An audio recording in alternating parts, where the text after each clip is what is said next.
Claudine never thought her life would take such a sharp turn on a quiet Tuesday evening. She had spent the day finishing projects for her clients, satisfied that her design business was doing better than she ever dreamed. She kept the details of her earnings private, not out of secrecy, but because Marshall never showed much interest. Whenever she mentioned her work, he brushed it off, assuming it was just a hobby that brought in a little extra money. What he didn't know was that her skill and dedication had turned it into something remarkable, bringing in $500,000 a year. She enjoyed keeping it to herself, almost like her own treasure that gave her independence and security. That night, as she set the table for dinner, Marshall's tone felt different. His words carried weight, and his eyes seemed restless. He pushed his plate aside and sighed, then told her flatly that he wanted a divorce. Claudine froze. She looked at the man she had shared her life with for years, the man she believed cared for loyalty and family, and couldn't process what she was hearing. Marshall didn't cry, didn't hesitate, didn't even flinch. He said he needed more excitement, as though the vows they made and the life they built were nothing more than a temporary arrangement. Claudine's chest tightened, but she forced herself not to break down in front of him. She wanted to ask questions, to demand an explanation, but something inside told her to stay quiet. She studied his face, searching for the man she once loved, but only saw someone she no longer recognized. There was no hesitation in his words, no regret in his tone, just cold detachment, as if he had planned this moment long before. Her mind spun with memories, their first apartment, late nights talking about the future, the promises he once made. All of it now felt like smoke slipping through her hand. She had been faithful, hardworking, and supportive, believing they were partners in everything. But the man across the table wasn't acting like a partner at all. He was already gone in his heart, and she could feel it. Claudine stayed calm,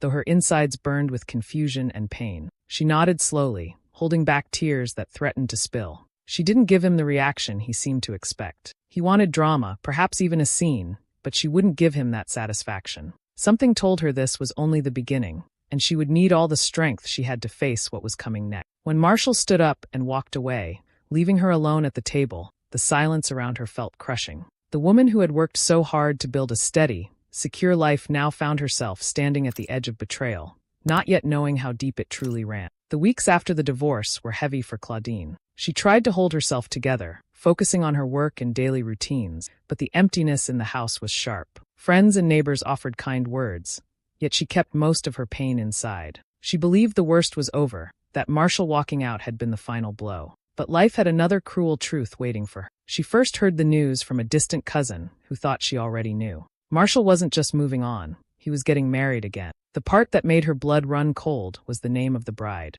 Laya, her closest friend, the woman who had been at her side through birthdays, holidays, and countless late-night talks. For a moment, Claudine couldn't breathe. It wasn't just betrayal by a husband, it was a wound cut by someone she trusted like family. Laya had spent years in Claudine's home. She had shared meals at her table, laughed over inside jokes, and even held Claudine's hand during difficult times. She knew every detail of Claudine's marriage, every joy and every frustration. Claudine had opened her heart to her, never once imagining those secrets could have been feeding something so ugly. When Claudine pictured them walking down the aisle together, her chest tightened. It wasn't just the humiliation of her ex-husband marrying so soon. It was the image of her best friend, dressed in white, smiling as if she hadn't stolen years of trust.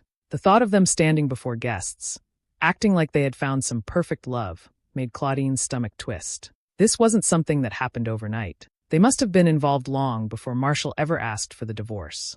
The signs she missed now felt glaring. Memories of small moments began to replay in her mind. Lila's lingering glances when Marshall was in the room, the way she sometimes stayed a little longer after gathering, or the half-hearted compliments Claudine received when she spoke about her marriage. She had brushed those thoughts aside, never wanting to suspect her friend. Now every detail felt like proof of a secret plan running behind her back. What stung the most wasn't just the act of betrayal, but the ease with which they moved forward. Neither Marshall nor Laya called her, wrote to her, or even tried to justify what they had done. They didn't care about her feelings or the years of friendship and marriage they had destroyed. To them, it seemed as if she didn't exist anymore. That indifference hurt more than anger ever could. Claudine stayed away from the wedding. She couldn't bear to see faces smiling at what they believed was love, when in truth it was built on deception. Instead, she sat in her quiet home, staring at the walls, feeling as though her life had been ripped apart in ways she never imagined. She thought about the trust she had given so freely, about the loyalty she had lived by,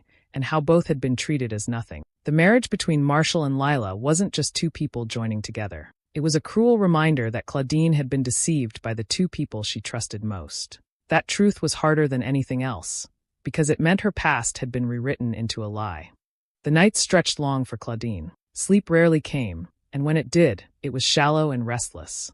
She often found herself staring at the ceiling, listening to the silence of a house that once carried laughter and routine. The brightness she used to feel in every corner seemed gone. Each room reminded her of conversations, shared meals, or plans that now felt like nothing but broken promises. The pain sat heavy in her chest, and no matter how she tried, she couldn't escape it. She thought back to all the years she had trusted both Marshall and Lila. The moments they had shared were now tainted, leaving her questioning her own judgment. How had she missed the signs? How had she allowed people so close without sensing the betrayal that was brewing? She would sit quietly, retracing events, searching for clues that might explain how long it had all been happening. But no matter how much she looked back, the answers only deepened the hurt. Despite the weight she carried, Claudine didn't fall apart in front of anyone. On the outside, she was polite and calm. She accepted the words of sympathy offered by neighbors and family, though she never revealed the full storm inside her. When asked how she was doing, she answered simply, saying she was managing. That word became her shield, even when her heart ached more than she could bear. Her work became her anchor. Each morning, she sat at her desk and poured herself into her design. The hours passed quicker when her hands were busy, and focusing on clients gave her some distance from her own sorrow. She never once slowed down, even though many assumed she was struggling financially after the divorce. She let them think that. She wanted Marshall and Lila to believe she was barely holding on. She didn't correct anyone's assumptions because her truth was hers to keep. The money she earned was steady, and with every project completed, her confidence grew a little stronger. She knew she was building something lasting, something that belonged only to her. Still, she chose silence.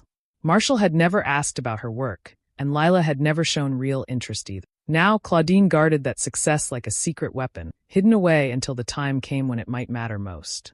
Even in her pain, she understood the value of patience. Rage or revenge in those first weeks would have only given them satisfaction. Instead, she carried herself with quiet dignity, never showing how deeply she was hurting. Some days she cried when no one was looking, but then she wiped her face and returned to her tasks. Every tear shed in private was matched with determination in her. Claudine didn't know what the future would look like, but she held on to one truth. She would not let them see her broken. She might be wounded, but she was not weak. In time, her silence and her hidden strength would speak louder than anything they had taken. For now, she simply picked up the pieces, one day at a time, holding close the knowledge that she still had power they could not touch. Claudine carried herself in a way that fooled nearly everyone. When neighbors asked how she was holding up, she sighed and gave short answers, letting them assume she was barely standing on her feet. She dressed simply, never flashing signs of her success, and spoke softly, as if she had no energy left. It was an act, but it was convincing. People looked at her with pity, and she let them. Marshall and Lila were no different. When they crossed paths in town, Marshall wore a smug smile, as though he had come out on top. Lila avoided direct eye contact, but her satisfied expression said everything. They both believed Claudine had lost everything. To them, she was the discarded wife, the abandoned friend, struggling to rebuild. Claudine never argued with that picture. She nodded politely, offered short greetings, and went about her business without revealing anything more. Behind closed doors, though, she was steady. Her work continued, and her finances grew stronger than ever. Each new client gave her a fresh sense of purpose. She invested quietly, saved carefully, and built a life that no one outside her circle could guess at. Every choice was intentional. The more Marshall and Lila thought she was drowning, the easier it became for Claudine to prepare in silence. She knew revenge wasn't about loud words or public scenes. That wasn't her way. If she stormed into their lives with anger, it would only give them satisfaction. She wanted something different, something lasting. To her, the sweetest justice would be showing them, without a single shout, that their betrayal had not broken her. Timing mattered more than anything else. For now, her mask was her shield, and she wore it well. Sometimes, when she was alone at night, Claudine felt the pull of her emotions. She wanted to scream, to call them out, to tell the world what they had done. But she reminded herself that patience was her greatest strength. They had chosen lies and selfishness, and she would not lower herself to their level. By appearing fragile, she gave them the comfort of believing they had won. That comfort would one day turn into their deepest regret. Even simple encounters became part of her plan. When she saw them at the grocery store, she let Marshall carry on with his small talk, pretending he cared how she was doing. She smiled faintly and told him she was managing, the same word she had practiced many times. It left him satisfied, and that was exactly what she wanted. Let him believe she was weak. let him believe she had nothing left. Claudine's silence was not weakness. It was the groundwork for something greater. By keeping her success hidden and her emotions controlled, she protected herself from their arrogance. Every day she played her part, and every day she grew stronger beneath the surface. The mask she wore fooled the world, but behind it, she was preparing for the moment when truth would do all the speaking for her.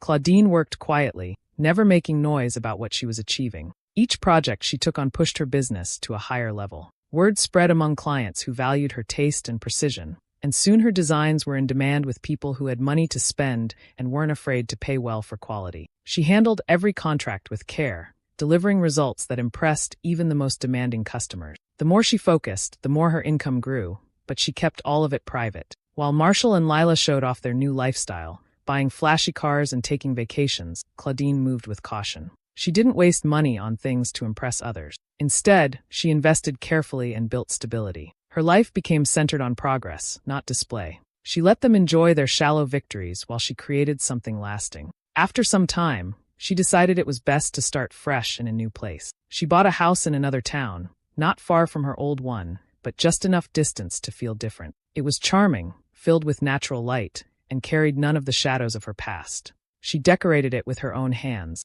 turning each room into a reflection of who she truly was. Soft colors, elegant touches, and comfortable spaces gave the home warmth. It wasn't about proving anything to anyone. It was about giving herself a place of peace. Every time she walked through her new home, Claudine felt a quiet pride. She had built this with her own skill, her own work, her own determination. No one else could claim a part of it. It reminded her that she didn't need Marshall or Lila to feel complete. What they had taken from her was temporary. What she had created for herself was lasting. Her success also gave her confidence she hadn't felt in years. She no longer doubted her ability to stand on her own. Clients trusted her, respected her, and recommended her to others. She was not the fragile woman people assumed her to be. She was thriving, even if no one saw it yet. Meanwhile, she noticed the contrast whenever she caught whispers about Marshall and Lila. They were living loudly, spending as though money would never run out. He had a new car within months, and she loved showing off expensive clothes. To the outside world, they looked happy, but Claudine knew better.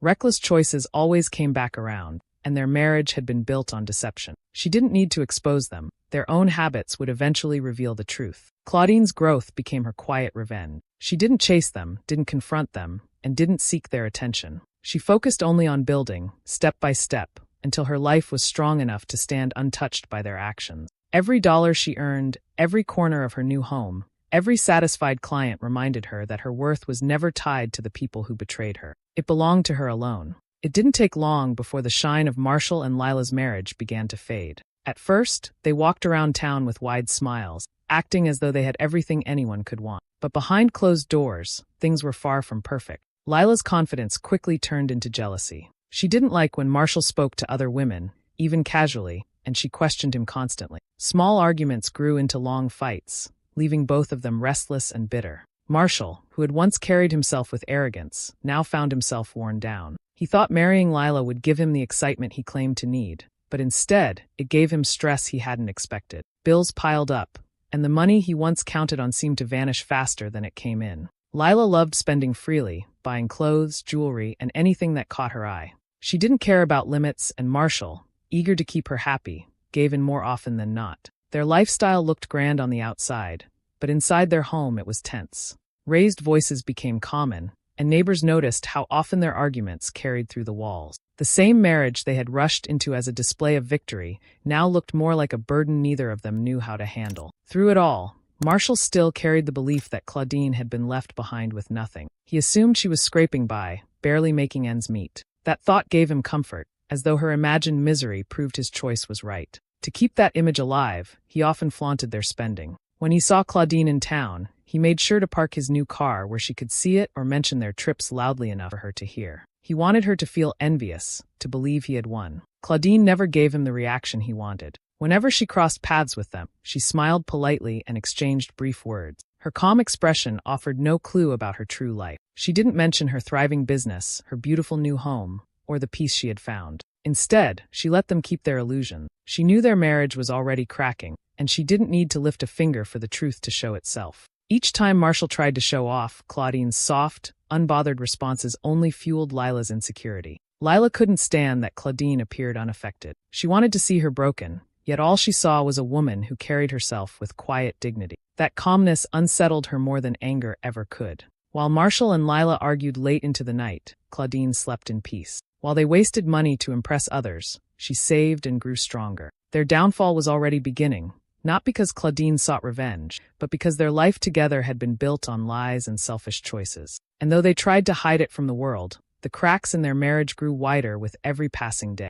One afternoon, Claudine's phone rang, and the name on the screen froze her for a moment. It was Marshall. She almost ignored it, but curiosity made her answer. His tone was casual at first, as though he was just reaching out to see how she was doing. He asked if she was managing, if she was holding up all right since the divorce. Claudine listened quietly, sensing that his call wasn't about concern. There was something in his voice, hesitation, unease, that told her he had another motive. It didn't take long for him to reveal it. In a roundabout way, he began talking about how expensive life had become, how Lila had certain expectations, and how it was hard to keep up. He didn't say the word debt, but Claudine heard it between every sentence.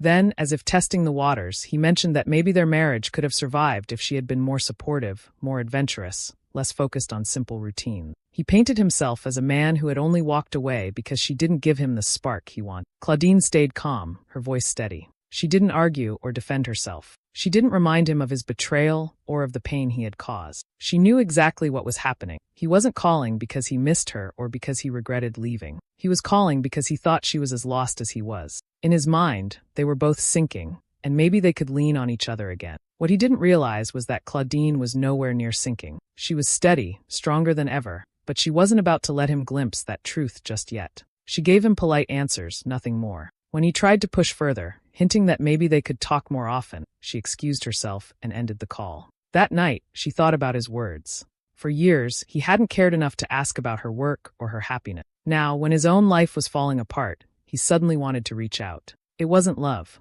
It wasn't regret. It was desperation. And she saw it clearly. In the weeks that followed, Marshall tried again. Sometimes he sent short messages. Sometimes he dropped by the places he knew she visited, always with that same false concern in his tone. Claudine never gave him what he was looking for. She responded politely, but never opened the door to more. Each time, she watched the frustration grow in his eyes. He had expected to see her broken. Instead, he was met with a woman who remained composed, offering no sign of struggle. It became obvious to Claudine that Marshall had underestimated her from the beginning. He believed she needed him, that without him she would collapse. Now, faced with his own poor choices, he wanted to rewrite their history as though she had been the problem. But Claudine refused to carry that burden. His troubles belonged to him and to Lila. She wasn't going to rescue him, and she wasn't going to give him the satisfaction of seeing her fall. She had already decided. Her silence would be her answer, and her strength would speak louder than his excuses ever could. Marshall's questions grew bolder with time. What began as polite check-ins turned into pointed comments. He asked if she was keeping up with bills, hinted that she might be better off with some help, and even offered to lend her money. The arrogance in his voice made Claudine realize he truly believed she had nothing. She let him carry that thought for as long as she needed, but when his persistence became too obvious to ignore, she decided the moment had come. She invited him and Lila over one Saturday afternoon. Her tone was calm, almost casual, as if she had nothing important to show. They arrived together, dressed as if they were attending some grand event, with forced smiles on their faces. From the look in their eyes, it was clear they expected to step into a small, plain home, something modest that would confirm the picture they held of her. Instead, they walked into elegance. The entryway was bright and welcoming, the living room tastefully decorated, and every detail spoke of someone who had built a life of comfort and stability. The furniture was modern but warm, the art on the walls carefully chosen, and the space carried an air of peace.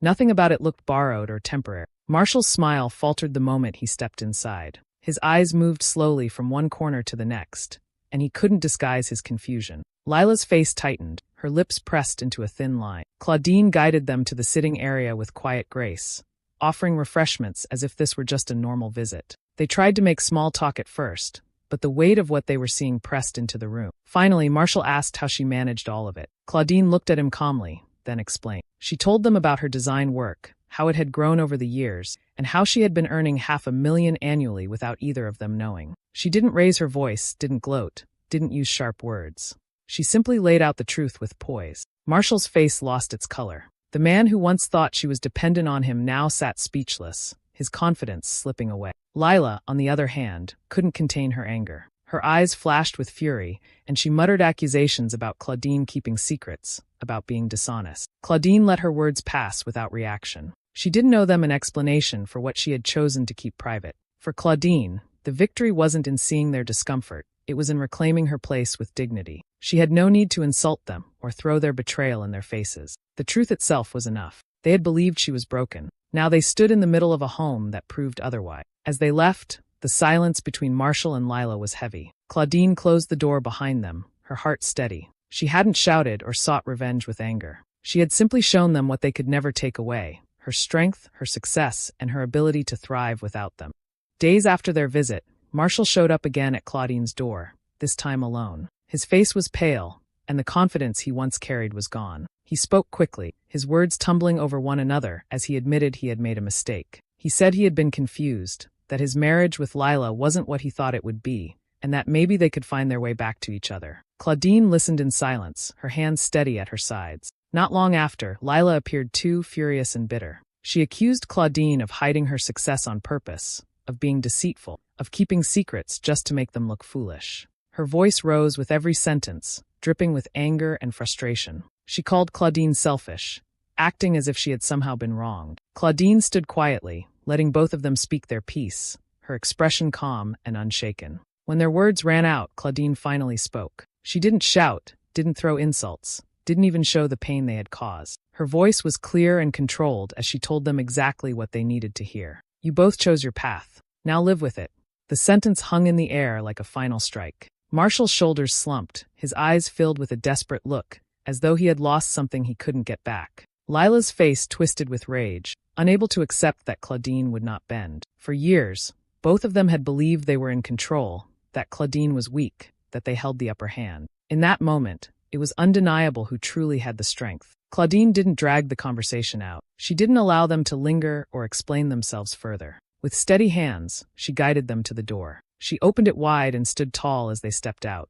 Without hesitation, she closed it behind them, the sound firm and final. The gesture wasn't just about ending a visit, it was about ending any place they had in her life. For Claudine, that act was the true release. She had carried the weight of betrayal for so long, but with that single decision, she chose peace over bitterness. She no longer felt the need to look back, to replay what had happened, or to wonder why. They had made their choices, and those choices had led them exactly where they were. She would no longer carry the burden of their mistakes. That evening, as she sat in her quiet home, Claudine felt something she hadn't felt in a long time: freedom. It wasn't the kind that came with revenge or payback. It was the kind that came with finally letting go. The door she had closed wasn't just on her ex-husband and her former friend. It was on the pain, the betrayal, and the years of questioning her. For the first time in a long while, she felt whole. Months passed, and Claudine's world looked nothing like it had before. Her business grew faster than she expected, with more clients seeking her designs and new opportunities opening almost every week. What she had once done quietly in the shadows now stood firmly on its own,